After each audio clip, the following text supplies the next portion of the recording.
Okay, moving on with the Dynatuner. So the two valves that were very weak emissions, the 6BL8 and the 12AX7, I have replacements for those. And I have a replacement quad electrolytic. This is the only quad electrolytic I could find anywhere. It's not quite the same as the one that's in here. This one is 4 times 40 microfarads at 350 volts. The one in here is 2 times 40 at 350 and 2 times 20 at 350. But I'm hoping I'll be able to get away with it.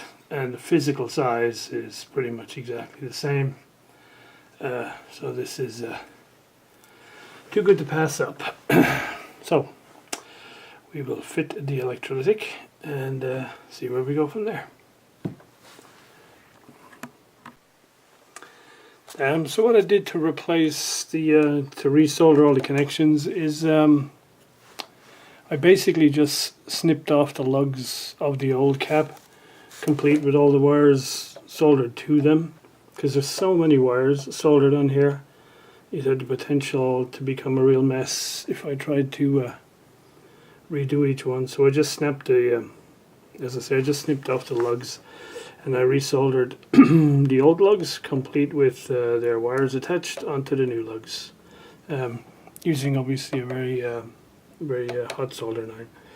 That seems to have done it. Looks reasonably neat. So let's replace those weak valves and give it another go. Okay, we seem to be making progress. So the hum has definitely gone away.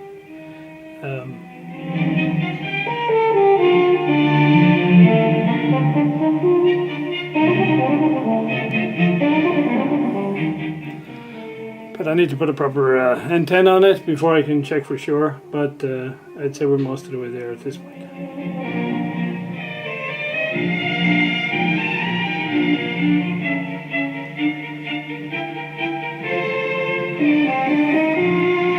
C'est un Y, ce n'est pas un nom hébreu. C'est les deux. C'est les deux? C'est les deux. Parce que Shimon, c'est un des 12 fils du patriarche Yaakov, Jacob.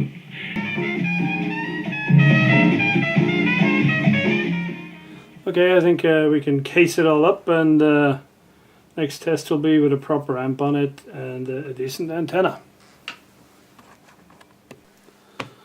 So there we go, back together. Looks pretty halfway decent. As I said at the beginning, the screws are gone from here, all except maybe one. Obviously these would be American thread, not European. So, but I find a 3.5mm self-tapping screw will fit just nicely, but the only ones I have are a little bit too long. So I need to go get some that are a little bit shorter than this, and we'll be there. So I think what I'll do is I'll bring it upstairs and connect it up to the hi-fi and put a proper dipole on it and everything, and then see how it does from there. One thing I'll probably do is replace these input phonos, because there's definitely evidence of some damp and moisture along the back here, and so definitely these phonos will get a go, and we'll see about the antenna connection on the other side. But we'll give it a good thorough testing in a proper hi-fi environment first.